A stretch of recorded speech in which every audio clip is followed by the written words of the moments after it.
Hey everybody, this is Brett with the Indie Comics Dispatch, and we're coming at you live tonight with an awesome creators panel. I'm going to let Greg Anderson Elise in here, and hopefully he has better connection. We are here tonight with just a plethora of people from the indie comics world, and loving it. Getting everybody on at once is fun. So let's go around. I'm going to do a brief introduction, but then you guys go ahead and introduce yourselves.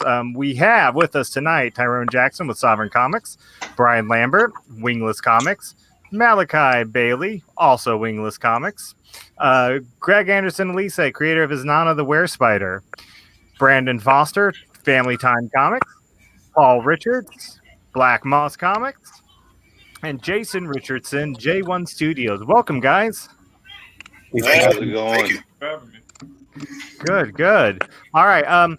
We're gonna give the guys who have because we're all guys on here tonight. Next time we do one of these, we got to get a female on here. Come on. Yeah, I know. Jeez. Gotta do that. Those people with current Kickstarters. We got a couple. We have 3 current Kickstarters and then 1 bonus Kickstarter that I didn't know about at first, but I do know about now that's going to be launching soon. Jason, you want to start us off with telling us about VT Heroes? All right, yeah, let's get into it.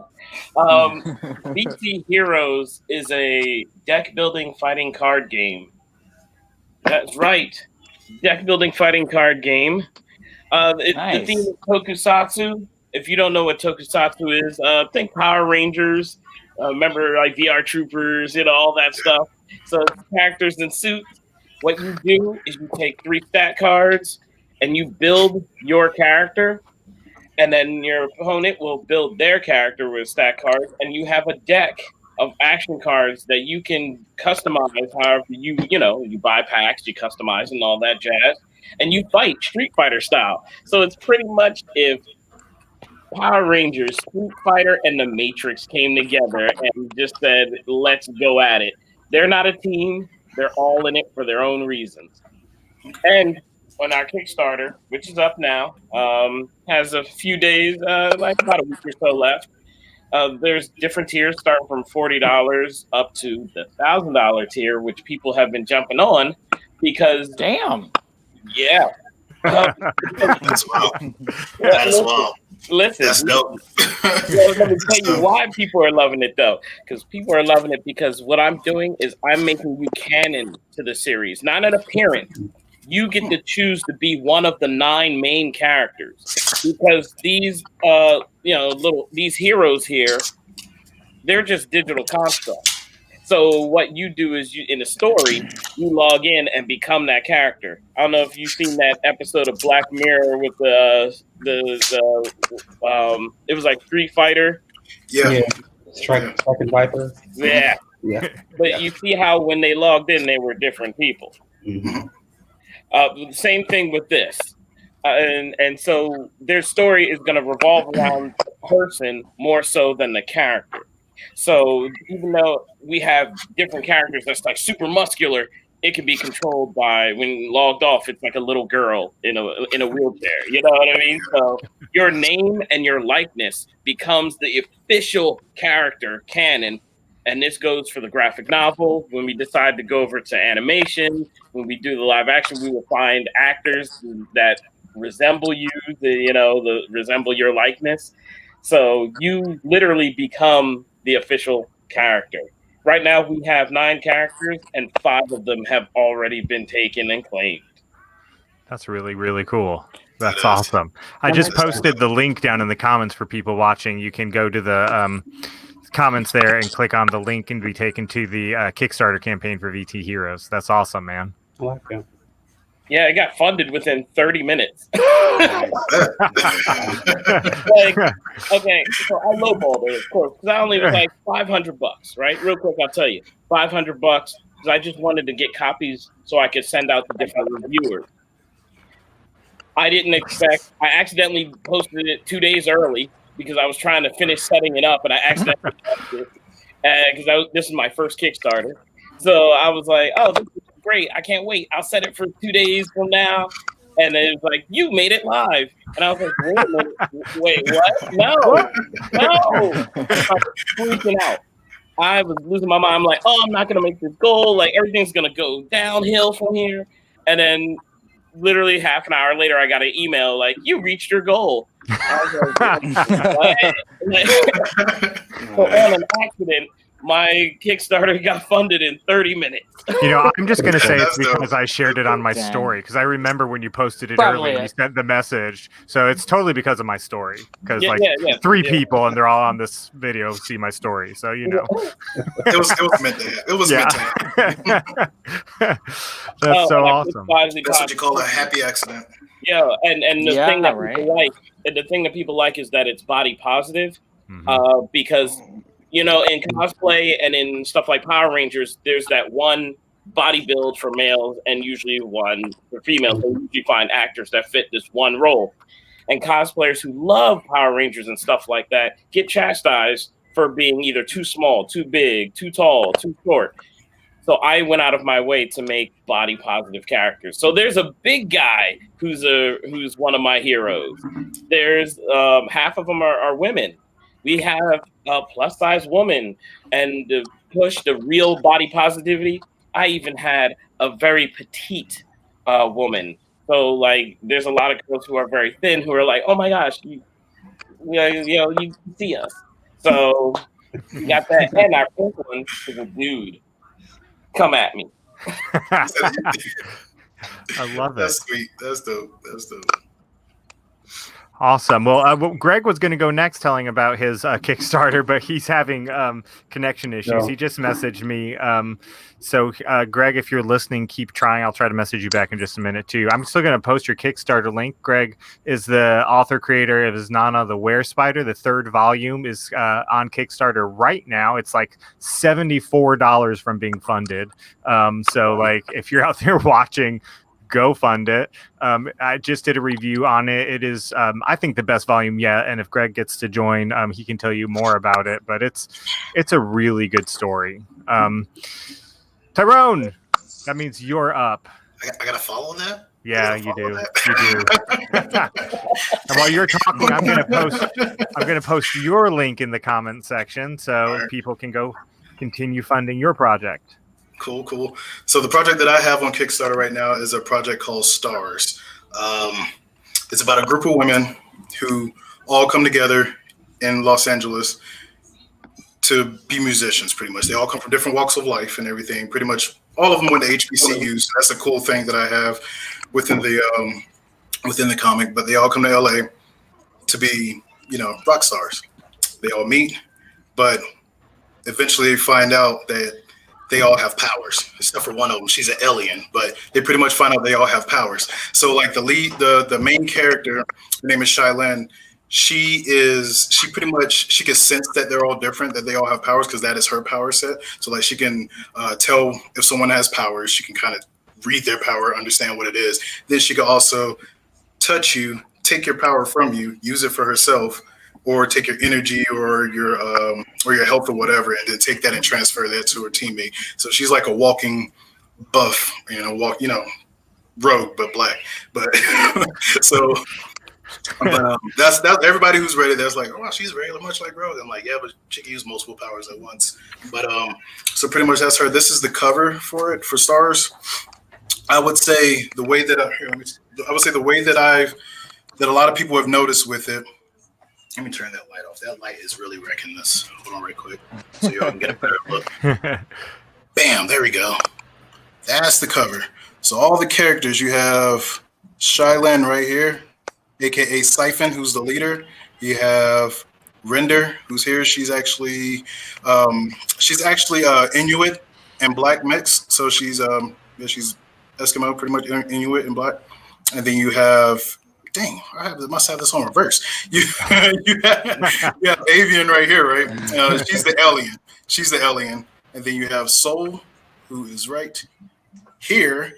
She's from the Dominican Republic. She's actually from a family of heroes, both of her parents were heroes. And then you have Tectonica right here. And she's like I won't say the wild one, but she's the fun-loving one of the bunch. She is pretty much the one that I send all of my comedy through. So she's an awesome character.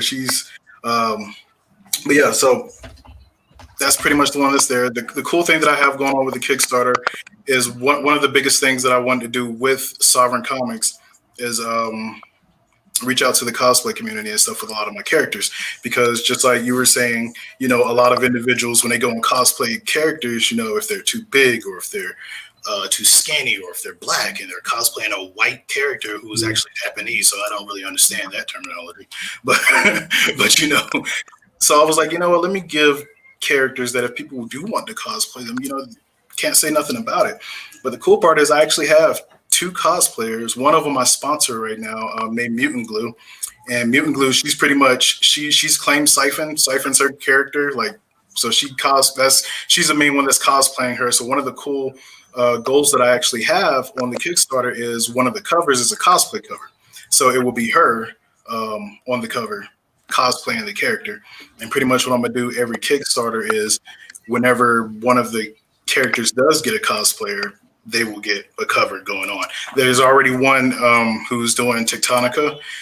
She actually lives in the Bahamas, so she has actually grabbed that character and she's going to be cosplaying that character.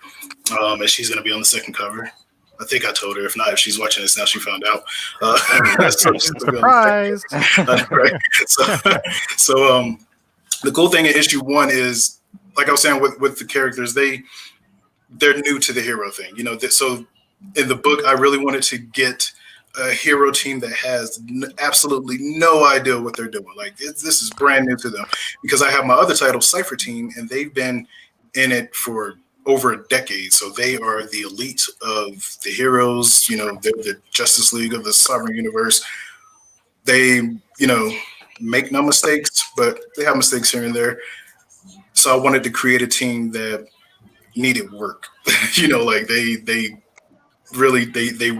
They wanted to be heroes, but really didn't know how to do it. So they started off, they were just doing ground level stuff, stopping, small robberies, small criminals, all this small time stuff.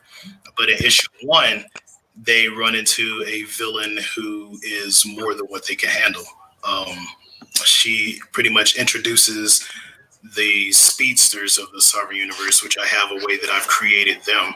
And so she's one of the first speedsters to come in. She's not the type that'll kill anyone or anything like that. She's just a thief, but she will give you the hands if you try to get in her way, which pretty much she does. She takes it to them. She's another character that I created that's from the Dominican Republic also.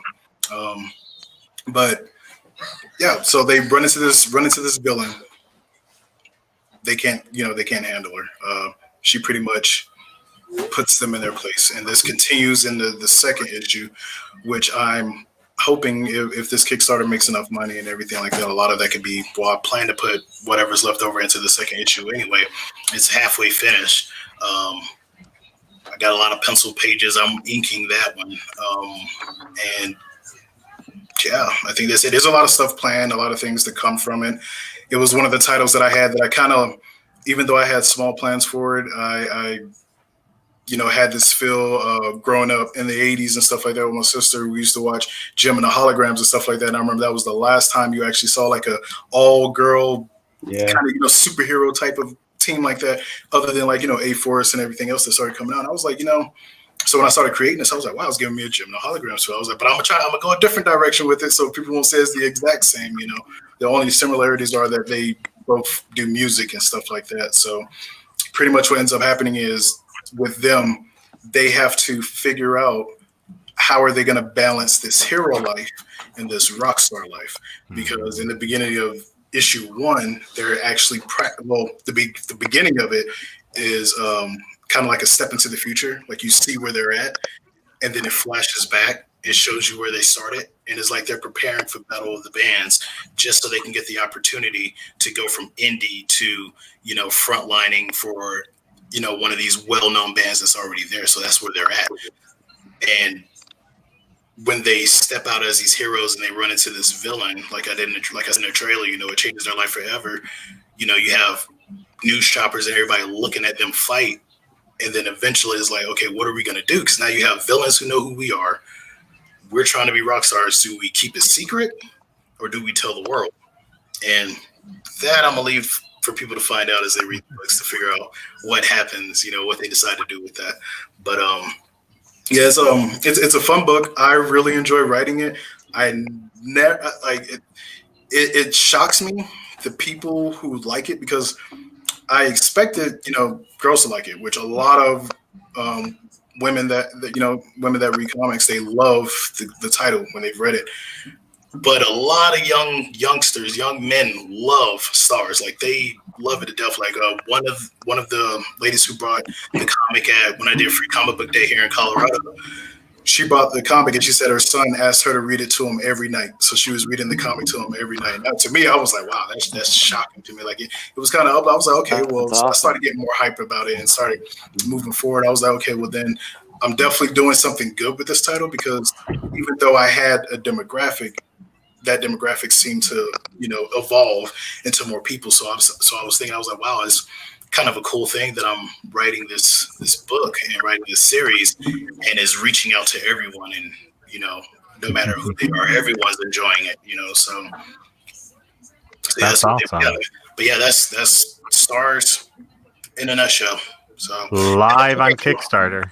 Yep, it's live on That's Kickstarter. awesome. Right now it has, this will be one of the covers, and then like I said, the other variant cover is going to be a cosplay cover, the cosplayer cover. And when we get to a certain, pretty much I'm gonna have when we get to one of the stretch goals is the actual cosplayer is going to sign it. So it won't be signed by me; it'll be signed by her, the cosplay cover. So if anybody backs that tier and gets that, and if we get to a certain stretch goal, she will be the one that sign them. Her and the photographer both are going to be the ones that sign that issue, Which is way cooler than you signing them. Yeah, exactly. Like you actually get a signature from the person on the cover. So it's gonna be way cooler than me. And then I have another cover that was getting some hype that has this character right here, Avian, has her on it, and it's done by Francesco Tomaselli. He's done a lot of my covers. He has a painterly types out. He's a very dope artist. And that's going to be what I call orange back variant. So pretty much I have a Virgin variant series where they all have an orange back because I do this theme where each one of my titles has a certain back color. So that one has an orange back. And that's how all my Virgin variants are. So that one's special in its own kind. I'm only going to get a certain number of those, and once they're gone, they're gone. And other cool things I'm getting, since they're a band, you get a guitar pick. There's going to be some concert tickets. Another cool thing that I'm doing that I'm really, really stoked and hyped about is I actually found a indie singer, and she's actually doing a song. So pretty much on the concert ticket that comes with it, if we reach 100 backers, that concert ticket, the QR code that's on it, it will be activated when I send it to you, and when you scan that code, it will take you to the Stars EP. So you get the song that she made and a couple of instrumentals that I made. And then if I get to 150, then everybody gets it. No matter if you got digital tier, no matter if you got physical tier, everybody gets it. So that's one of the things that we're kind of pushing to with that too. So that's awesome. Hey, Paul, how's your signal? A little bit better. Can you guys hear me all right? I can. Okay. I can. You want to go for it, man? Yeah, absolutely. I mean, I really don't want to follow that up. You have a ridiculous amount available. Come on, man. How are we supposed to compete with that? Yeah, I was trying. I had to follow other dude. Like he was hard. Jason was hard. Jason was hard to follow, man. Like that was a hard just follow. Keep going up and up and up. That's why I was stuttering. I was like, I don't know what to say. Well, yeah, I will follow that up. And this is something that hasn't really been talked about yet. I've been looking for a platform to sort of announce that we were going to be doing another Kickstarter. And that's going to be for, I guess this is the 4th canon title in our universe. And it is for Raven Realm, which will be launching on September 16th. Very cool. Yeah. We for those of you who aren't familiar with what we're doing over at Black Moss, we have an interconnected universe, and we've got 7 different titles that function all as part of this one universe. The premise being the same for each, in which there's been a massive global event that has imbued just about 1,000 people with powers of sorts. And so our different titles almost have geographic locations to them in which we explore what's going on in that dystopian superpowered world 5 years after the enhancement, as we call it. That's really cool. And so this title, Raven Realm, is going to be this is kind of our loner title, our dark title. This one's really near and dear to my heart, actually. It's inspired a lot by time that I spent with my mom. We were living just adjacent to a reservation in the Washington Olympic Peninsula. And it's kind of a rough time for my family. My dad was spending a lot of time at work, and it was just sort of her and I, and we were doing our thing, going to the beach, and we had a lot of indigenous neighbors, and we explored Native American culture quite a bit during those 4 years. And so this one is it's kind of motivated by that. Her birthday would have been the 16th. She passed away about 4 years ago, but she also shares a birthday with my son, who's about to turn 7. So it's a really cool time of year for us, a nice celebration of life and birth and just sort of all sorts of different stuff. So this is going to be a special title. But what this is in our world in which people have undergone the enhancement, as we're calling it, our main character, who's referred to as Duskbird, he undergoes the enhancement while he is on a vision quest. He's seeking answers for his people. There's commercial development that's going on. We're in North America and up into Canada in this story. So there's commercial development that's going on, and he's seeking counsel in order to figure out what the next steps are going to be for his community.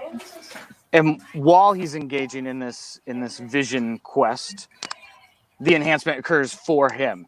And so it's this internal struggle for him. He merges with an ancient raven spirit during that vision quest and the enhancement. So not only does he come out of the enhancement with these hybrid-like abilities of a raven, flight, strength, sort of mischief and manipulation, he wants to do good. He wants to be a hero. He wants to defend his people.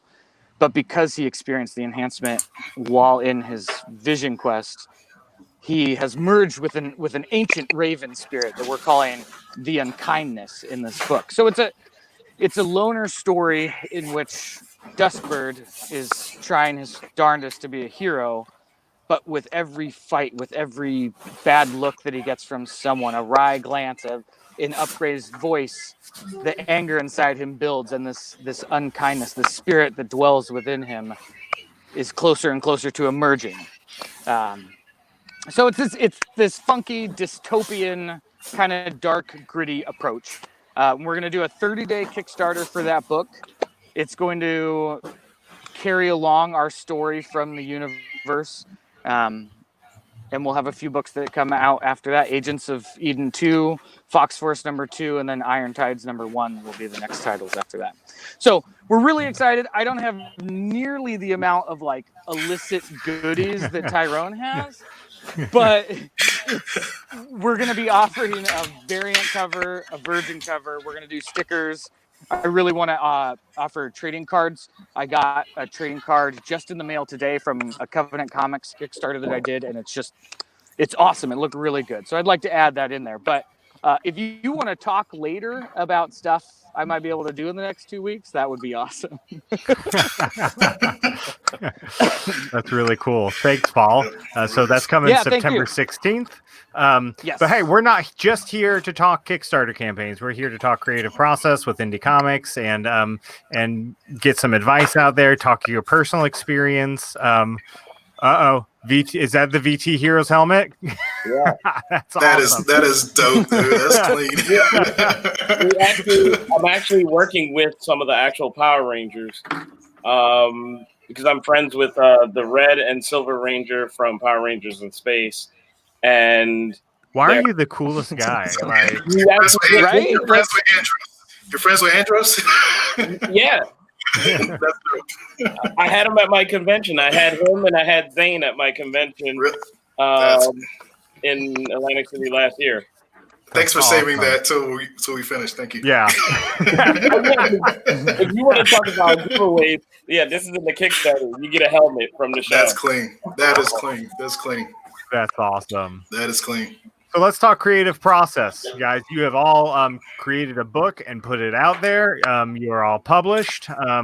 So let's start with some of the guys who haven't talked yet. Brian, Malachi, and Brandon. You have an idea for a comic.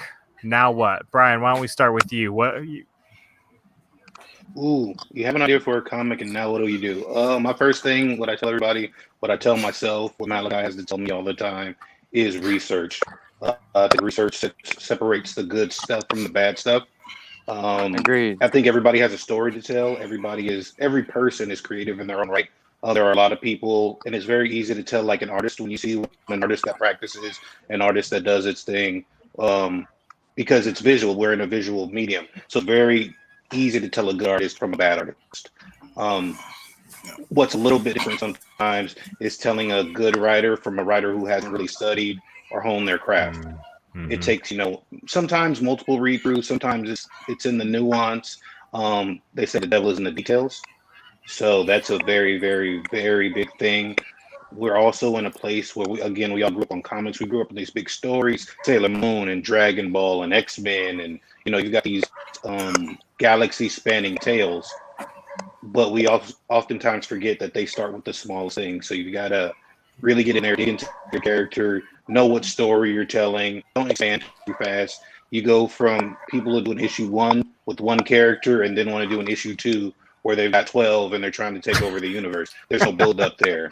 You've got to really take your time, research the hero's journey. There are some really good resources that you can find even online. First thing I tell people, and sometimes they get insulted, which they shouldn't, is like Google is your best friend. That used to be an insult. They used to use, somebody tells them, Google it, and they get mad. But that's actually not the case. The case really is there's so much information to be found.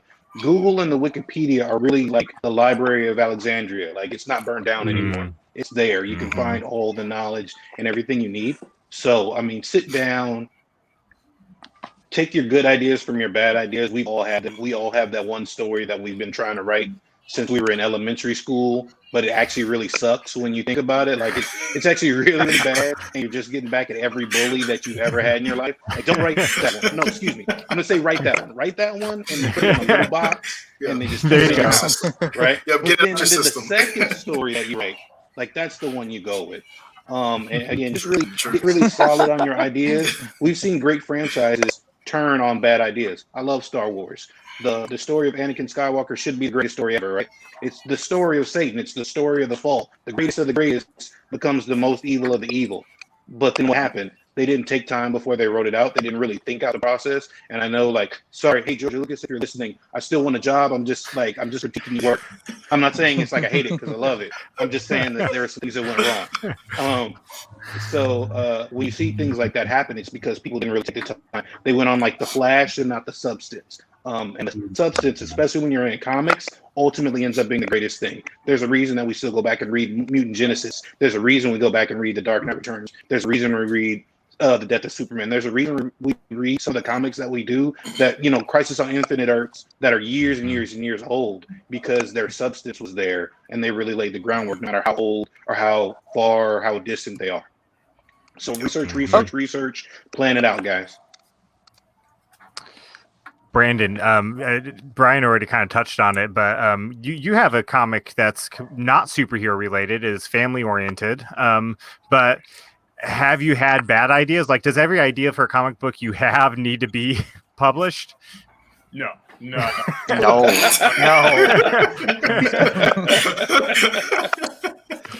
That first initial write is like, when you go back at it, it's like some of the worst stuff you ever put together in your life. And then it's on that second through where you can iron it out. Because I'm actually, I'm starting out, I guess a friend of mine's called it Slice of Life. I like to say, I write intro to comics for kids of the comic book kids. and I'm trying to transition now into writing action adventure superhero type stuff. And a big part of it has been like the depth of the research, because like the stuff I'm writing now, it's basically I can take childhood stories and make some tweaks to it, add some embellishments, of course, and make that a series.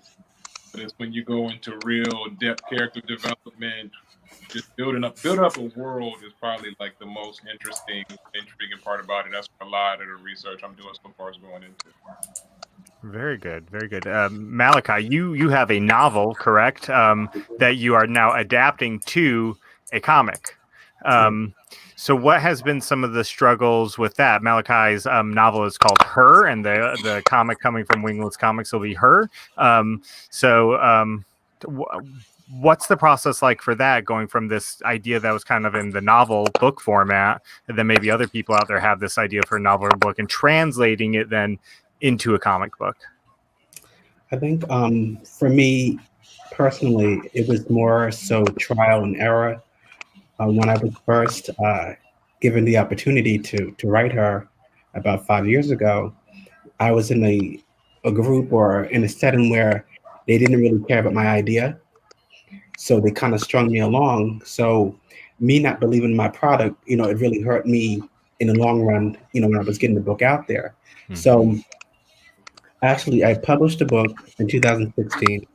And then after much soul searching, I decided to, take it off the shelves later that year so I could, refine it, tweak it, make it something that I would recognize, which I did. So when I did that last year, I released it back in October. I took the time to really, really, figure out what I wanted to do. So that meant I'm going to have to research more. What is the story that I'm trying to tell? Am I telling that story effectively? And also, am I being responsive enough to constructive criticism?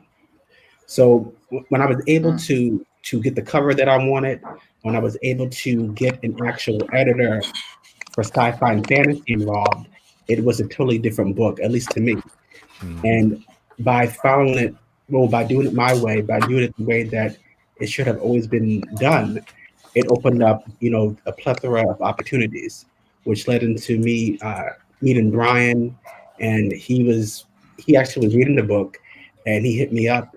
I think he was not even finished the first chapter, and he asked me to, do you want to join Wingless and do a comic book? So of course, I'm trying to be cool about it. I'm like, let me think about it. But I'm like, sure. Outside. But really, it's just you have to trust yourself. You have to trust the process. Rome was not built in a day, and it's okay to have different opinions. It's okay to have different types of feedback that's going to better your product.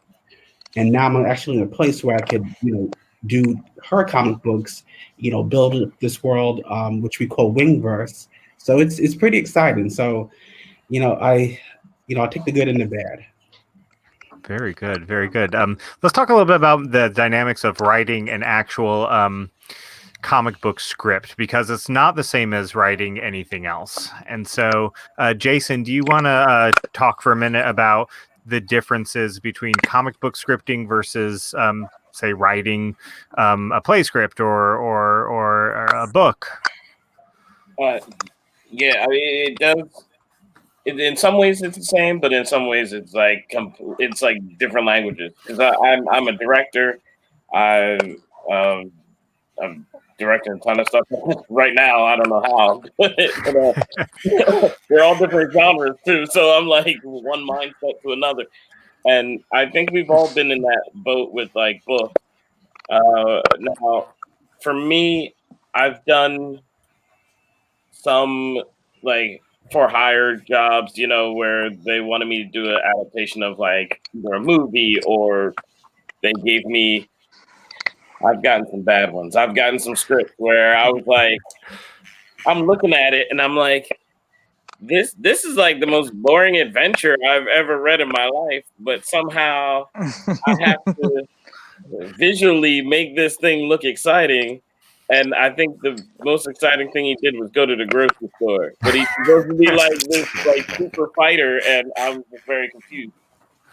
But like, it depends on your writer, because if they don't know how to write for comics, because with movie and TV, you look at a page usually as a minute of time. That's usually how they do it. Like, a page represents a minute. So whatever happens within that minute, that's what goes on that page. You go to the next page. With comics, they do it by panels. They give you explanations like splash page, exterior, like, they want, backdrop is this, that, the other thing. You get, I don't know. It's hard to explain on how different it is until you start doing it. Like, there's different languaging and coding, like abbreviations. That's the thing that gets confusing for me. And sometimes people who don't know how comics are formatted, who are writing for comics, can make it a problem because they make a page so crazy and then have a ton of dialogue. And you're like, okay, so they're supposed to be fighting these 10 guys. But at the same time, there's this whole thesis that you just wrote. At what point do you like spout off this thesis while you're fighting these like ninjas and like should be huffing. Right, like you. One of the things that I think you can boil it down to kind of pretty easy to say, like, when you're writing for the stage or for the screen or even for prose, you're writing for your audience. But actually, when you're writing as a comic book writer, you're writing for an artist. You're not really writing for the audience. You're writing so that the artist can convey the details to the audience, which is much different. And so I know a lot of us, obviously we're all indies, so we've got a lot of international people that we work with, and, it spans a very, very big place. So we've got to communicate in different ways with sometimes people who have language barriers, or we have their language barrier. So again, communicating those ideas, not to straight to who you're giving it to, in terms of who's buying it, but in terms of who's producing it. That's one of probably the biggest part of comic writing. You're not writing just for exactly what's going to be seen on the page. You're writing for the person who's going to translate that for you. So let's talk about that for a minute. See, I've never gotten that experience, because unless it's with with a major studio, it's usually like a one-piece thing. So they just describe, hey, I did here, that thing back there, I did that Spider-Man for Sony Pictures back in Spider-Man 2. Tobey Maguire years. Right. I like them all, except for Andrew. I don't know, I can't bang with Andrew. But their description was just like, here we want this, and they give you some visuals. I've usually gotten the long-winded, like someone wrote pretty much a novel and then expect me to translate that into a book. A page. Yeah. So you guys sound luckier than I do. As a writer, I go ahead, find. Paul. Oh, sorry, Brett. Go ahead. No, you're good. You're good. I was just gonna say I have a hard time finding a balance between, like Brian was talking about, telling that story and really making sure that people are invested in the characters. But there's also this desire for flash and action and, hot outfits and stuff that people need to see to really get in there, but don't want to invest in a multi-issue story arc. I don't know. I want to know how best to make sure there's fighting, because people want to see badass weapons and powers being used, but also have people invested in the characters and who they are. And, you can't accomplish necessarily all of that in one issue. How do you make sure people want to continue to see the next issues and continue that story? Well, if I on that, it makes sense. That's something that I had to learn coming in too, because I'm not gonna lie. What y'all were saying earlier, when I first came into comic writing, I was that guy. And then before I released the comic, I was like, you know what? I need to go back and look at this because whenever Brandon I raised his hand too. He was that guy also. yeah, I'm not the only one. Thank you. so like when I gave it to it, I was that guy. But that was because I came from a world of I actually wrote movie scripts. Nothing published or nothing sold, but I got into writing movie scripts, believe it or not, in the 7th grade. That's where I wrote my first movie script, but it wasn't like a real movie script. It was like based off, remember the literature books that we read in middle school and stuff like that? It was based off of the way they did plays there. So that was my understanding and my dive into writing playwrights and movie scripts. And then from there, I kept doing it all through high school, and that's what I wanted to do. I also wrote short stories, and I was working on a novel. So when I went into comics, I kind of brought all of that with me, and I was like, okay, this isn't going to work. It's not going to work out. So one of the first scripts that I started working on that I stopped was this one, Cipher Team. Let's turn the light off again. That light's here. This one right here is Cipher Team. And this was the book that I did that in, where it was like a lot of expose and a lot of dialogue and me trying to explain the universe. Because like I said, this team right here is my Justice Team. They're my Justice League. They're the front and center. They're who the universe comes around. So I was like, if I'm doing this interconnected universe, I kind of want to build things with them. But then I decided, I don't have to do it all with them. I can do it with my other titles. And that's the reason why I dropped little cherries and stuff like that in all my other titles, and it all wraps all the way back into one. So that helps out. And then also one thing that I did was I did a nice mix of telling the story so that you understand what's going on, and then sprinkling a little action on it. And then telling the story, and then sprinkling a little more action on it. So that's kind of how I did it. So like it started off, if you can see. So I'm gonna show you. So like it starts off, you get into it, you understand what's going on. Then it drops into action. It lets you know, hey, something's going on. These people are attacking them, they're fighting. So that's your first step into action. Then it goes into the story, telling you what's going on, giving you a bit of, hey, this is what's happening. This is why they're fighting, and then it goes back into the action. And then it goes back to the story of them building up for this, them getting ready to go and go out here and stop this large riot that's happening against other superpowered people from this, I'm just going to call it their terrorist group called Protectors of Mankind. That's what they named themselves. Most of them don't have powers, and they hate individuals who have powers. So that was another way that I threw hate and stuff like that into my comics, so that anyone can come, people can come and read it and be like, oh, well, I get that. So I did that, brought it in, and then it goes right back into action. And it's just a nice balance between the two. And that's what I had to do with that book, because in the beginning, it was like a lot of those action points that are in there weren't in there in the first draft. And so as I started looking, I was like, okay, this is boring me, even though it's my baby. I was like, this is boring me. So I was like, okay, let me bring it in so that it hypes people up. And then with that action, there's a lot of cool things that happen. Like one of the characters that a lot of people like, and I think is mainly because of, two of the characters, but one of them I think a lot of people like is because of her guns.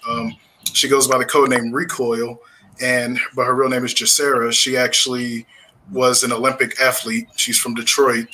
And then she ends up becoming this person who something happened to her in her past, which I'm going to get into later in her story. But she kind of goes down the wrong path, and then she's found by someone.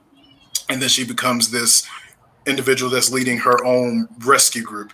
So her guns, which people like, are voice activated. She actually, I'm going to see if anybody gets this Easter egg, but she named her guns Salt and Pepper. They're voice activated. Wait a minute. Did he give the most obvious reference in history of references, and then go, did anybody see? Creative people. Check this out. Anybody Check this out. People didn't catch it. Like she said, I made her say it straight out, salt, pepper, and people were like, I don't get it. I'm like, you. So Tyrone, it seems like you use like a lot of story beats. Jason, I wanted to ask you, since you do like slice of life stuff, is it like the same? Do you use like a lot of story beats in order to keep your pacing going? Because it's like you said, Jason or Brandon? Yeah, Brandon. Sorry, my apologies. I mean Brandon. Yeah, Brandon. because, like you said, you're just getting into the superhero stuff now. So is it different for you in terms of like story beats and things like that? Well, actually, like you were saying, when you brought up writing for the illustrator, when I first did it, I gave like the whole novel style writing to her, and bless her heart, like she kind of walked me through storyboarding and how to panel it and stuff like that. And since then, so I've been working on that. As far as wait, say it again. Like story beats. I mean, because so some of our comics, like you said, are dependent on action. You know, you go a couple pages, then somebody's got to get punched, you know, or whatever else. But you were saying that you're doing more like slice of life stuff. So it's less of that, you know, action heavy kind of deal. So is it like, you know, we're looking at Hollywood with a lot of story beats and depth of character that replaces action beats? All right, I had something else. I actually had a question for you. I think it is kind of the same from just what I'm getting of the action stuff now. You still need to set a scene. You still need the whole parts of the story: intro, climax, and resolution. So when I was first doing it, I just threw I had an idea of how many pages I thought it was gonna be, and it ended up being like an additional 7. Because like everything just kind of at one point it would have been like War and Peace on 2 pages. It would have been dialogue. So with that, I learned how to better spread it out and the setup.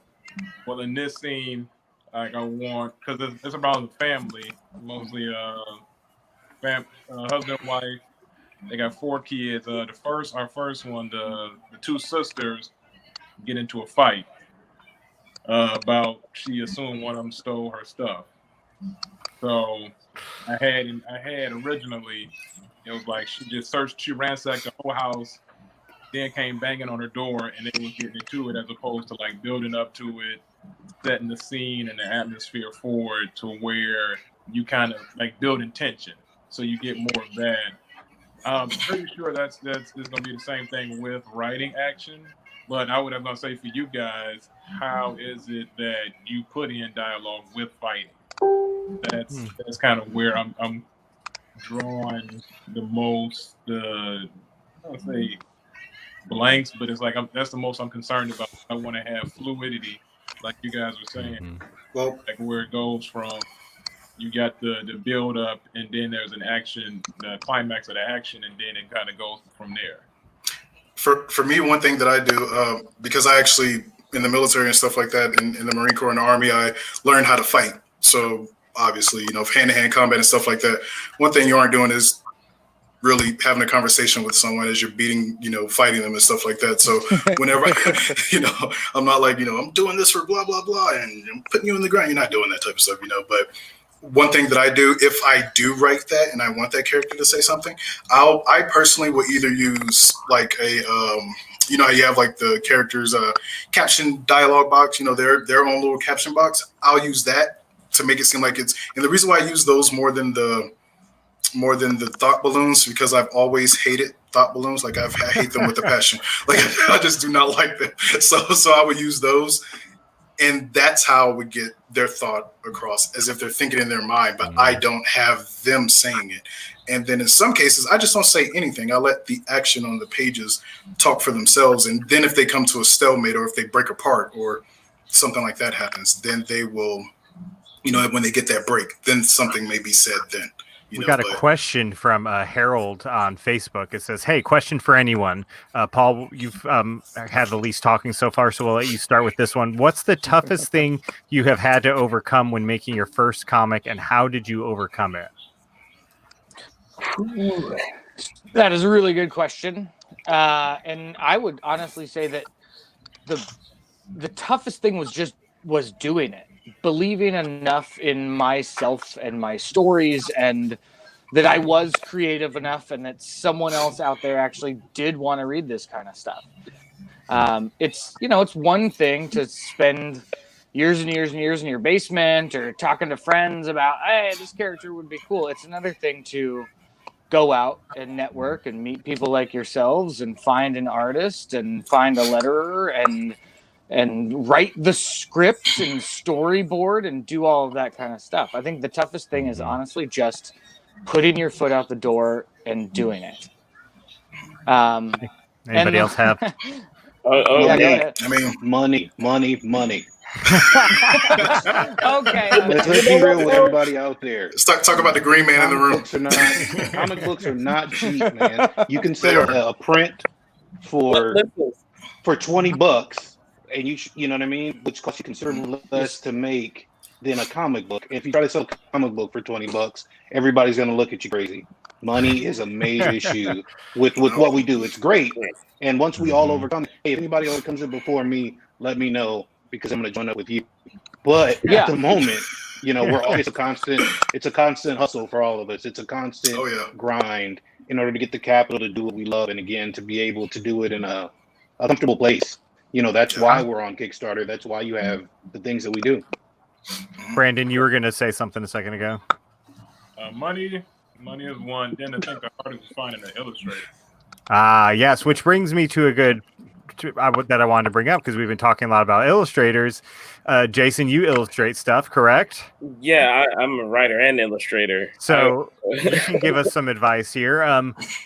How do you go about finding an illustrator, and then how do you go about working with an illustrator? I've heard so many horror stories of the relationship falling apart between writer and illustrator, or over price negotiations. Jason, you start, but then anybody feel free to jump in. Yeah, because like I now I have, you know, J1 Studios has expanded to like doing everything now at this point, like from games to comics, everything. But like, I initially knew that there's a weird thing about it, because you could find that one homie that you could look at each other and be like, "Yo, let's ride or die together. This is a passion project between the two of us. This is an opportunity for you to shine, just like it's an opportunity for me to shine." Mm-hmm. Say I play the role of the writer, right? I go in as the writer, and I'm like, "Yo, let's do this project together. Let's blow up together and support each other." A lot of this industry does not have that mentality. Everybody is like, "Well, how much you gonna pay me? You paying me top dollar?" I'm like, "Yo, you don't have the credit to earn top dollar yet. Until I see your name on the front of a Marvel book, or you know what I'm saying? Like you ain't doing nothing. Like, you get what I'm saying? Like, it's a level of, I'm sorry, I'm about to get real angry on this. Like, it's a level of that needs to come with these cats, because like I've worked on like I know some of you might know, but like I've worked on some really dope stuff. I mean, outside of like I just had to sit down with Tom McFarlane, and he was giving me props. You know what I'm saying? Like, and my art is nothing as good as his. Like, but it's you have to find the easiest way to get around it is finding someone that's on the same wavelength. Like those days in high school. Who remembers in high school where you had that one homie or those super friends, and you were like, "Yeah, we're gonna be a comic company. Yeah, we're gonna do this." You can still find that. But now everybody is really hung up on money, and you have to like honestly look at the real potential behind it. Look at the person's story, or look at the artist. You know what I mean? One of you might be the catalyst that sets it off for the both of you. Mm-hmm. Like, I know everybody's like for a writer, they're like, "Oh, my work is excellent because I'm a writer," and blah blah blah. Like, and I made a 200-page comic book script. And... yeah. Oh, like, right? Honestly, you know what got me gigs? Like, and got me gigs was, I remember the composition book with the lines in it and the like camouflage marble thing on it. I took that whole 100-page book and made a black and white manga in like 3 weeks. Like, I just was like, I'm gonna draw and write and make up this whack behind story. See, you almost had me cursing on him. Like, whack behind story. But like, the thing that stands out is the passion. What really stands out to me, because I've had cats who want to be part of my company and all that stuff, because they're like, "Oh, we see you you're in this book, you're recognized here and there. So they want to be a part of it, and they always hit you with, "Yo, I got this dope story, man. It's going to change the industry." Stop it. Like you have to start and understand from the ground up, and then you can build that money together. You get what I'm saying? Like if you do it right and do it as a real team, you can do that. A lot of times you're gonna find that one person who takes things to heart, and they're like, "Well, because I put stuff in it, I deserve this." Yeah. And it's like, "Well, I put stuff in it too. I deserve things too, but we are here right now." So like, to caveat on. Oh, I was going to say Malachi's doing his first book right now. Yeah. So you're probably going through a lot of this with an artist at this moment. Any lessons learned, or has Brian just helped you navigate that all? Because Brian's a badass, y'all. I'm sorry.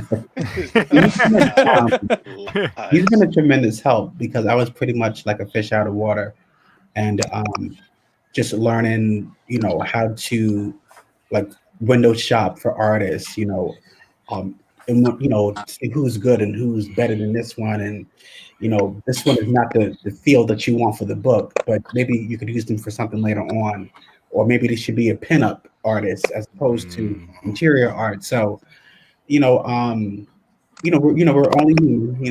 we butt heads, of course. I could be a bit much at times, because being a New Yorker born and raised and a Leo. So hey, Leo! Hey! It's the best sign anyway. But yeah, it's a process, and yeah, it's teamwork. As Brian has stated before in another interview, there are times when we get off the phone with each other and we're aggravated or frustrated, but it doesn't change the vision. It doesn't change what we want to put out there. The end game. So I'm just a sponge. I'm absorbing all this information and knowledge. That's awesome. Now, I know. Go ahead. Yeah, because I was like, for me to caveat off of what both of you said, because that was like my biggest hassle in the beginning, because I was actually going to do everything myself. Because I used to, and I know I talked to Brett about this. Like, there was some people who were like, well, if you're indie creative, if you're not doing everything yourself, then are you really a creator? And it's just like, what? Let's answer that. Yes, you are. Yes, you are.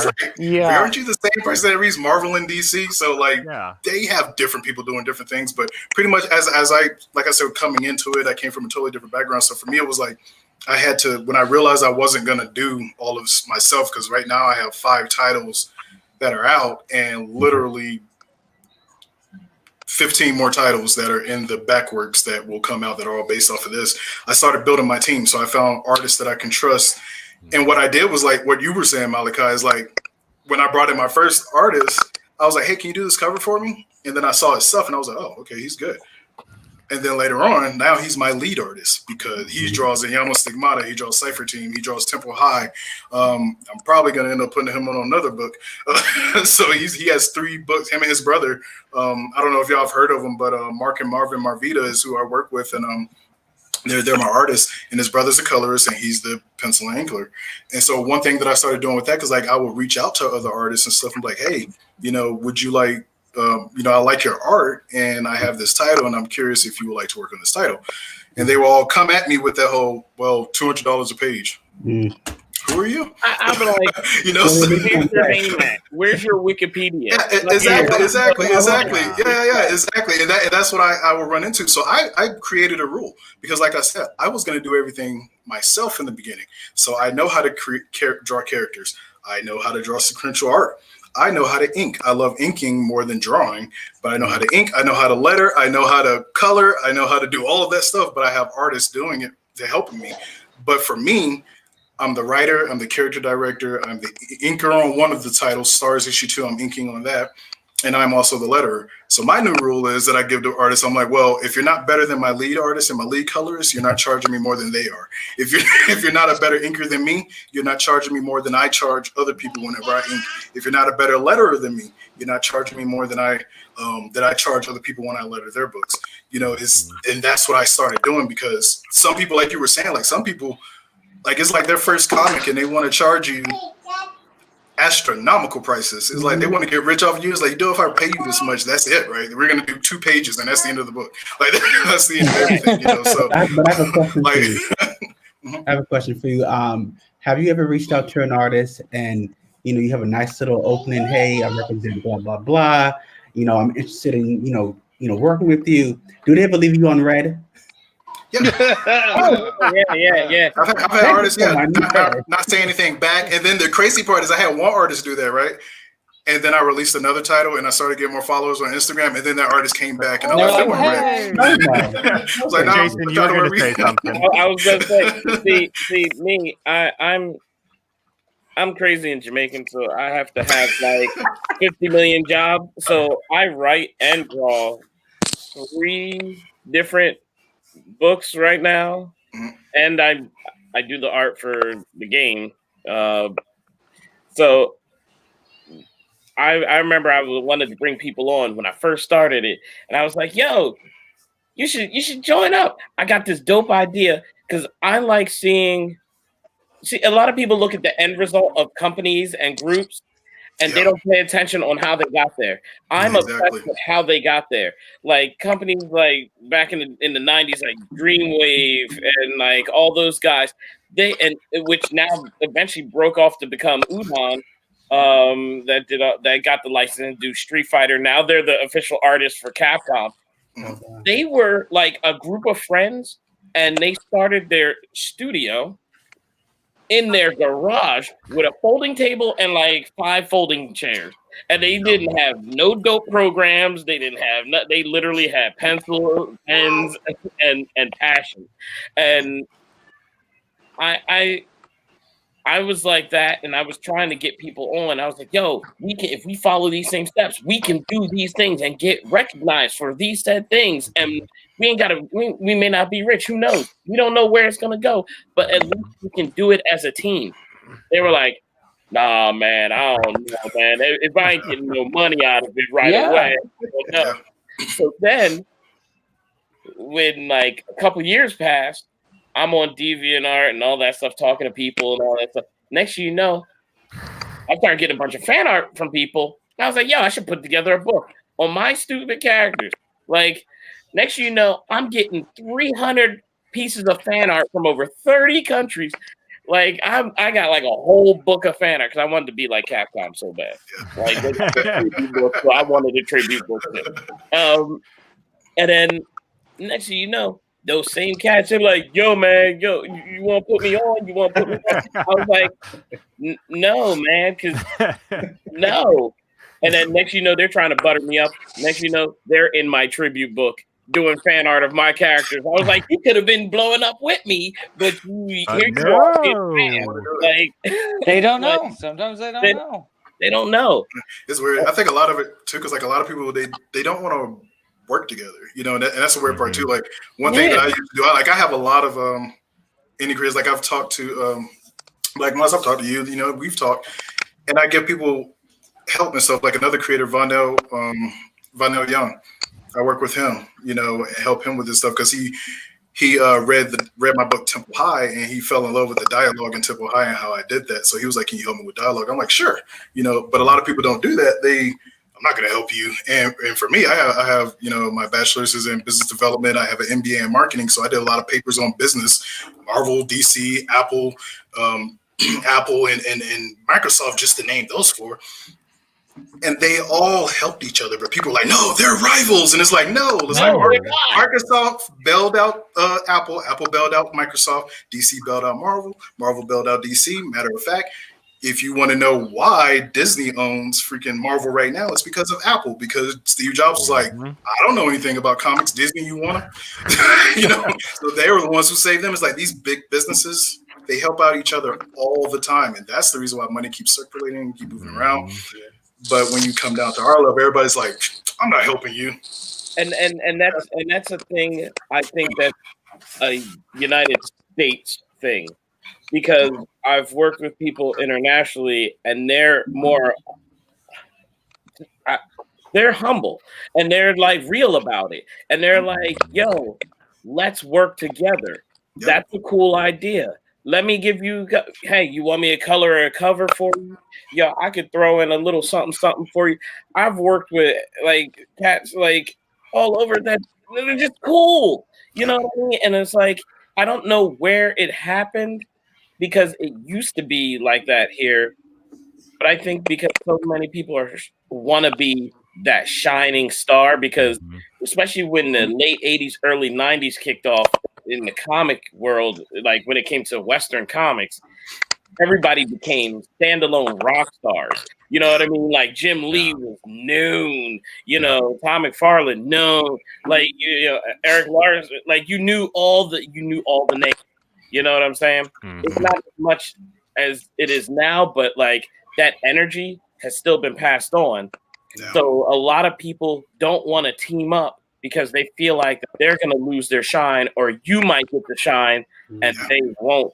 You know what I mean? So like it still rides all of this, even with the first question on like what was the toughest thing to overcome? It's pride. Like it's your pride. Like don't go in thinking when you're making your book that you're the best of anything, because you're probably not, and your story is not as original as you may think it is, because somebody made a story just as similar as you can Google, like you know what I mean. You can Google and be like, oh my gosh, like. Google's your best friend. It all comes back to Google. Yeah, like I even told you too, like with my title Stars, like a lot of people's like, oh, this feels like Jim and Holograms. I'm like, I know. Like Brett told me, I was like, I know, like that. But I get it. Like the insult sometimes too. Like people will be like with my game, they're like, oh, that's like Power Rangers. I'm like well, no shit, it's like Power Rangers. Yeah, I mean, like to a well-known franchise, getting that love, like it's like thank you, right? Can we give a quick shout out to Paul Set Changes? I was gonna say we see every room in Paul's house. Dude, I'm sorry. And walk around somewhere else and like go out to like, oh man, look at the ocean behind me, because I just don't have. And I clearly have the shittiest reception out of anybody. So no. Greg does, because he never got back on. So okay, next shot. All right. Next shot. I want you on the toilet, like that's your next shot. It might be the best spot. It's a hot spot. He's actually over there making a movie right now, going from scene to scene. I'm glad Paul's back on, because his creator quote was, all boats rise with the tide. Other success does not mean your failure. Share, support, collaborate, and communicate.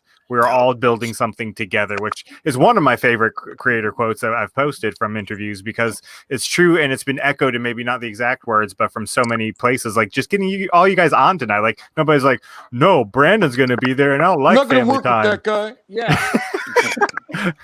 So I mean, you guys just all got on and we've talked, and we're at an hour plus now. So I want to give Brandon, Brian, and Malachi a chance to talk about their current projects before we go, and then give maybe a few shout outs if any of you other guys have any before we sign off. Brandon. Yeah, I am working on the third entry in my book, my comics, the slice of life, as my friend says it. I'm also trying to do for next year, like this been a terrible year trying to hit conventions and stuff like that, but for next year I'm trying to do Kickstarters for my third family themed comic, as well as my first in my action series, and I'm just trying to take it from there. I've actually, thanks to Brett, I've seen a few of you guys' posts. I want to check out Stars, because I've seen a couple of things. I checked you out today. I saw some of the other characters. They look pretty nice. Thank you. I think Brian, you're the FTO, right? No, Brian's Wingless Comics. Wingless Comics. Which they are doing dope stuff. My beard looks better than FTO. Yeah, it's been really like a pleasure listening to you guys. Like I feel like I'm the newest one out of everybody, and just to hear all the things you guys have done and got planned has been real inspirational. So I do want to thank you all. Thank you, Brett, for having me. No problem. And Brandon's books are great. You don't have to love. They're not superheroes. They're great, and they're family based, and anybody can love them. And Brandon's a fellow Georgian, and so I love him. From way Detroit. I'm definitely gonna check them out. I'm checking out everybody's books. Yeah, me too. Brian? I'm actually going to defer to Malachi because he's going to steal my thunder even anyway. try So it happened. No. It just happened. It just Malachi, happened. you now hold the talking stick. Quiet this entire time. No, man, it just happened. It was it. So we're actually launching a Kickstarter on October 16th. It's going to be our first intercompany crossover. Oh yeah. I'm so excited about this. We've been teasing you about this now for what? 4 months now? 3 or 4 months? Yeah, I think so. So it's called Nightfall. And you know, a tagline that we like saying is Nightfall is coming. And it's going to be a 5-part crossover event. Again, starting in October. It's going to be really, really big ass. Like, I'm excited for it. Not because I'm working on the book, but because it's a really fun story. And I want to have, Brian talk about it just a little bit because it's his baby. And I just want to just bask in the glow. Wait, I'll do that one. No, like Malachi said, August. October 16th, Nightfall is coming. 5 parts. We're working with Constant Hustle, Comix, and Concept Moon Studios to bring you guys something that's really a lot of the wingless comics get that oh man, this reminds me of the 90s. And at first I didn't know how to take that. But the 90s for a lot of us was like It's a good thing. It's a good thing. You know?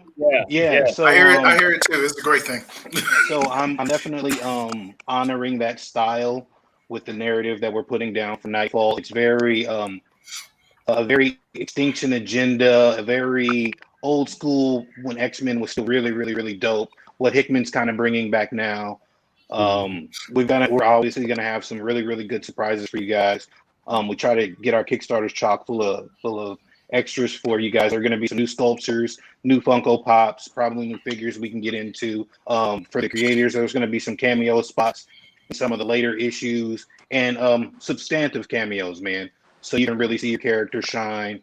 I'm really about the interconnectivity with all of our kind of universes and the indie community, as much as feasible as possible. That's what's going to be on Wingless's plate. We're definitely going to have output every quarter for you guys to make sure everybody, stays interested, stays engaged. We're really dedicated to that. On another end, there's some great creators I just really want to shout out real quick. Matthew Jones just launched his Kickstarter for Void Beast last couple days. He's a really great guy. Before Corona shut everything down, we had been on the con circuit together. He's a really great guy.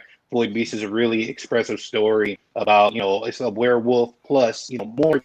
There's obviously more to it, but it's a werewolf kind of coming of age, coming into their powers and really realizing what's going on in this dystopian future. So that's a real worthwhile project. Obviously, Concept Moon Studios has their Kickstarter live for about another 10 days, Power Pack number 2. They've got 4 and 5 issues that they're giving away in their main tiers. Again, chock full of a bunch of extras.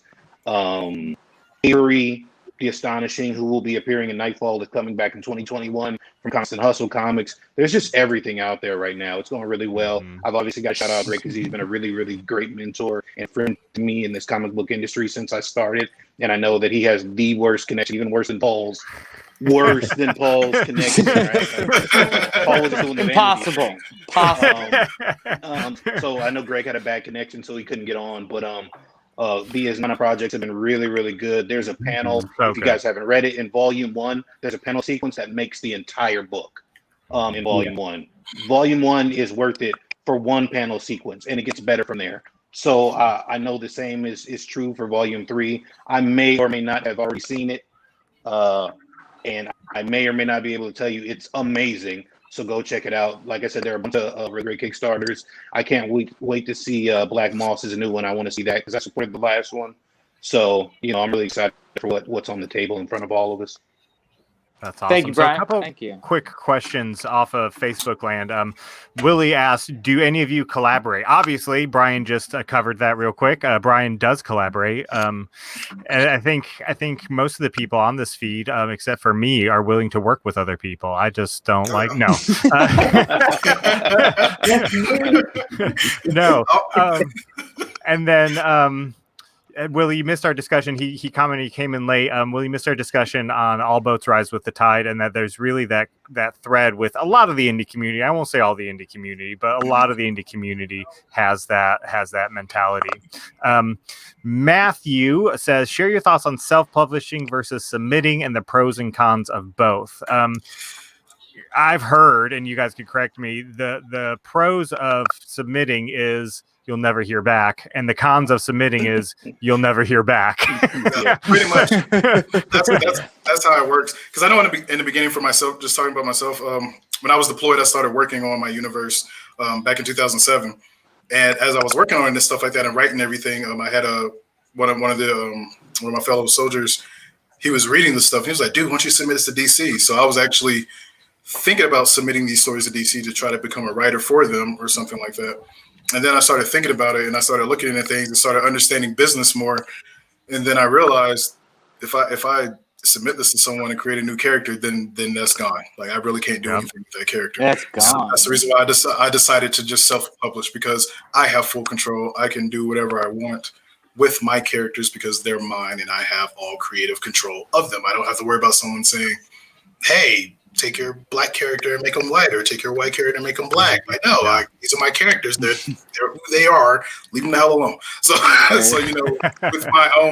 with me creating my own, I can do whatever I want, and that's, to me, that's a pro above pros for any of it. I mean, the con is money, like Brian said, but the pros with everything is you got full control, so. Mm-hmm. And Kickstarter and the digital age has really been such a boon for the indie industry to fund it, and then you can put out a book without printing it. You can put it out digitally. I was gonna say, I was like, the way to save money and still create that fan base is to do it digitally. You can do simple stuff like create a Facebook page, like a Facebook like page, then create an Instagram for it and a Twitter, and just put out pages like every week.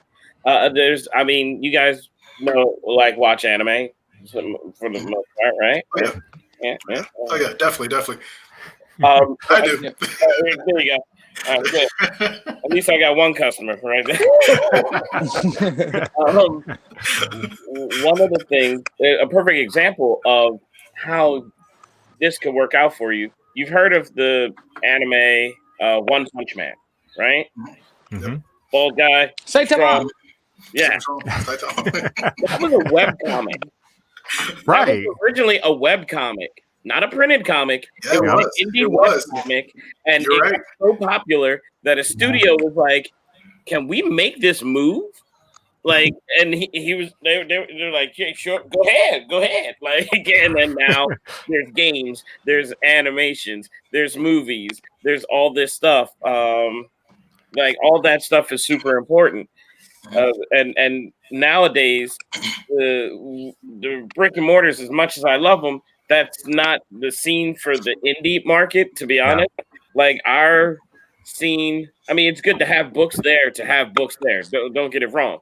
But it is DeviantArt, as people don't really, I don't have time now to be on DeviantArt, but I love DeviantArt. Like, that's where I built my fan base. Because you can network with people, you can meet other artists there, you can meet other writers there. It was pretty much, it's the Facebook for the creatives. Don't forget about it. Then also join Facebook groups. There's a ton of Facebook groups and Instagram groups that you can go on, and collectives where you can just get the word out there. And with, especially with the lockdowns and all the pandemic stuff, this is the time to shine digitally.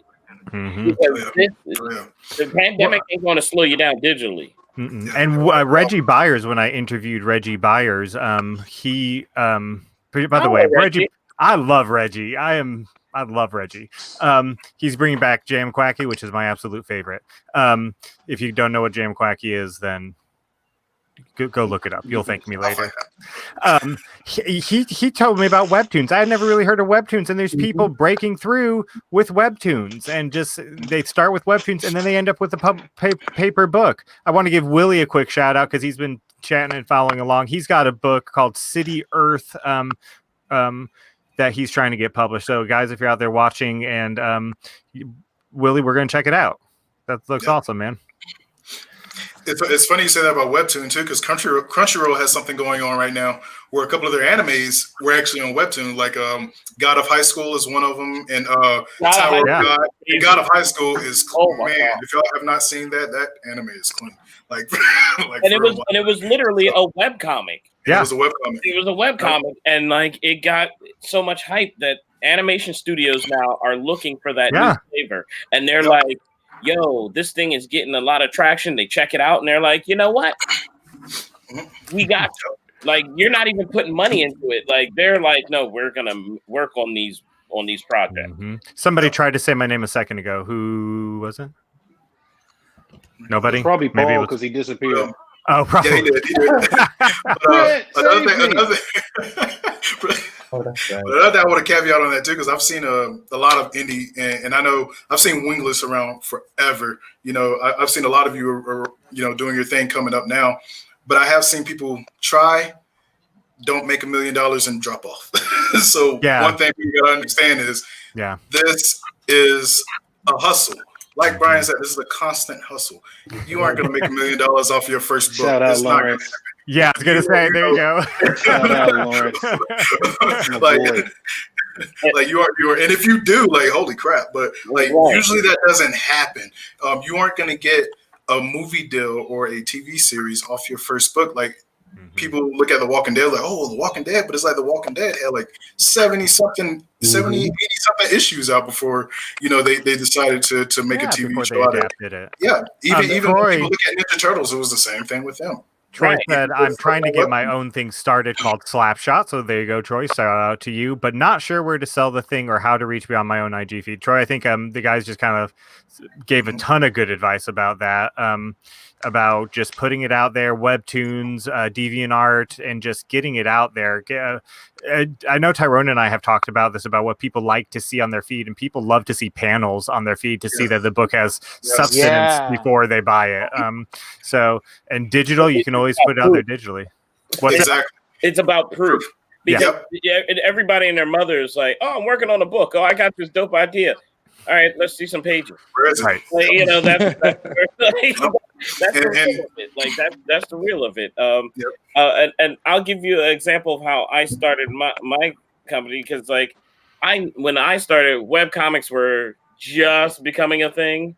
So and like I was like, all right, cool. I know nobody really cares who I am because I'm a nobody. So I started a news company. J1 Studios is a news site, like for nerdy, nerd culture. So all the pop culture stuff that comes up and all that, we've been writing articles and all that stuff.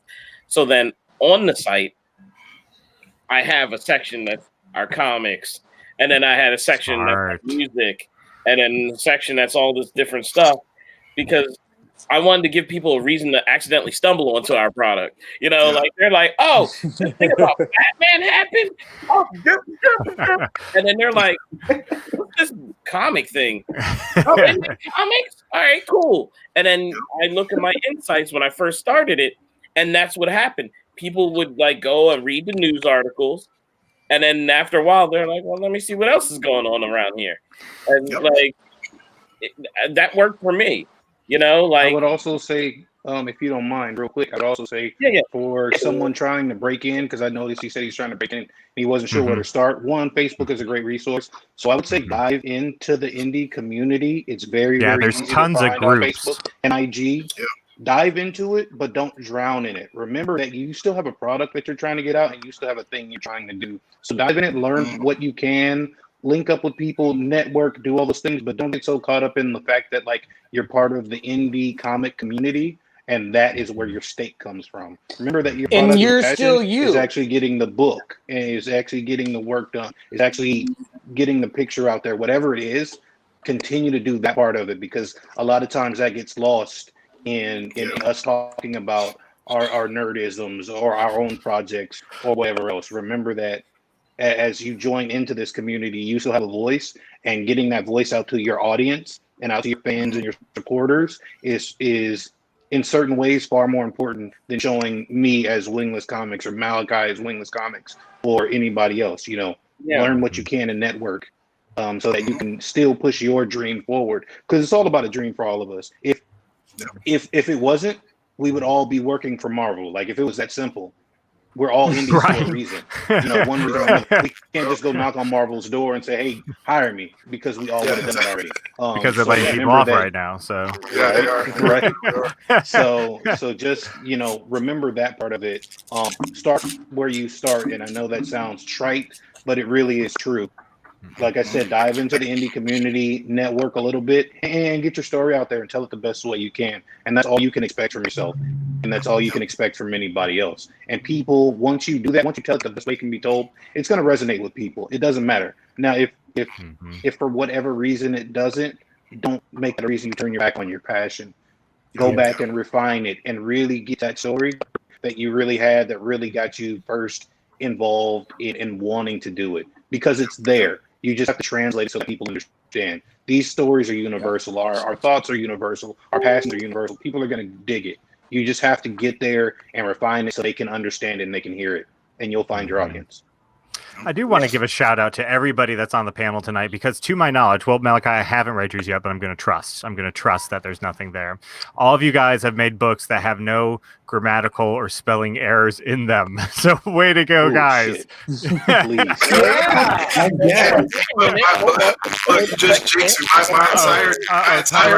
Tyrone, you're a robot. I'm a robot now? Yeah, I know what's going to happen. I told you.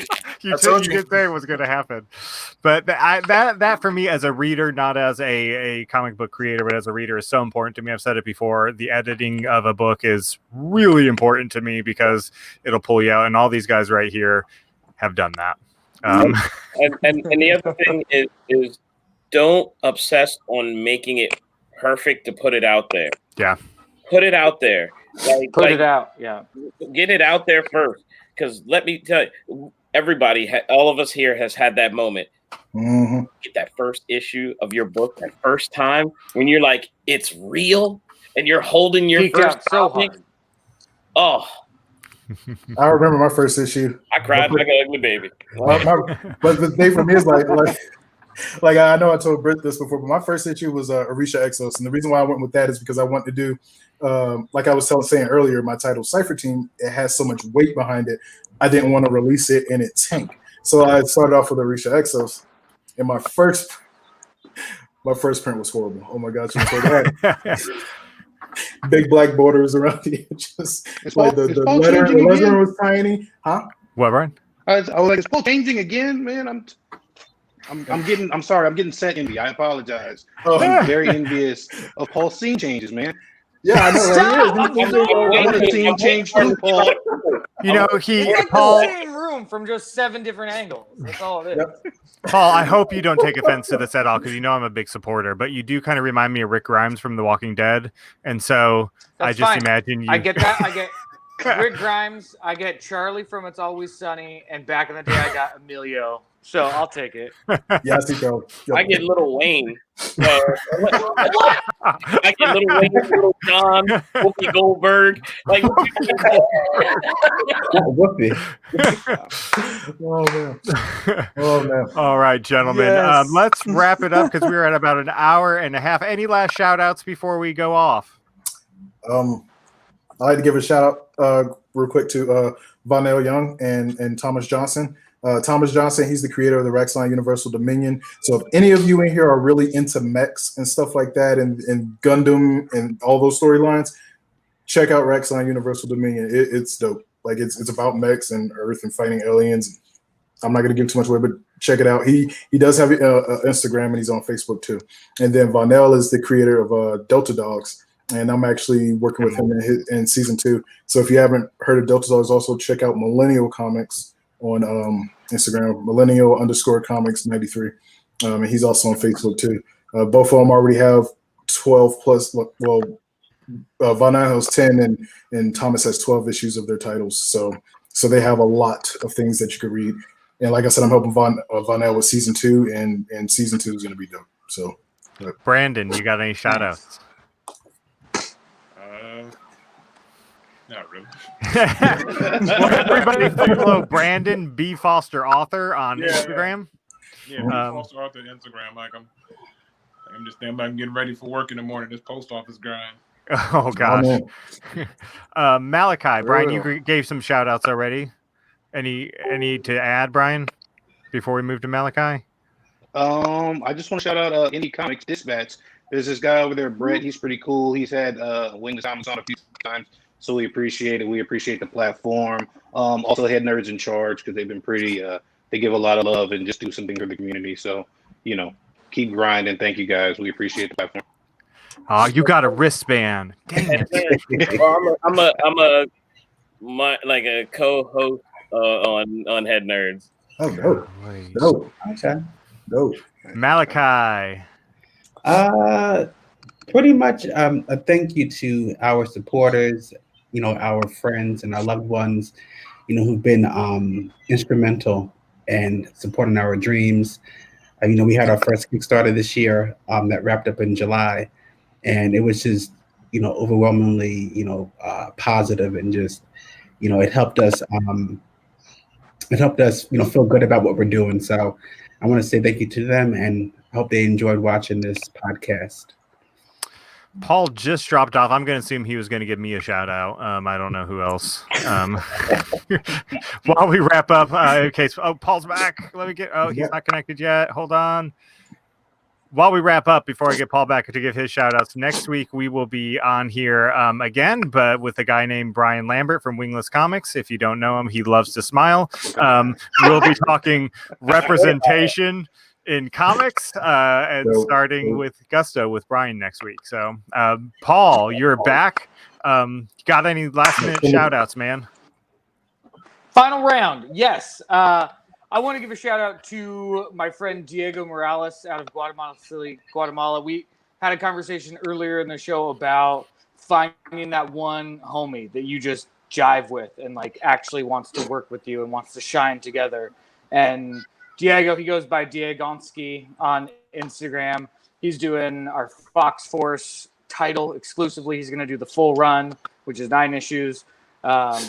And then he's also doing Agents of Eden issue 1 right now. And then I also want to shout out you guys. Like, it takes a lot of huevos to do what we do. I'm sure we all have other jobs and other obligations and other things in life that we need to get done. But like Brian was saying, this is a dream. So to all of you who are just finding ways to make it work, thank you. You're an inspiration.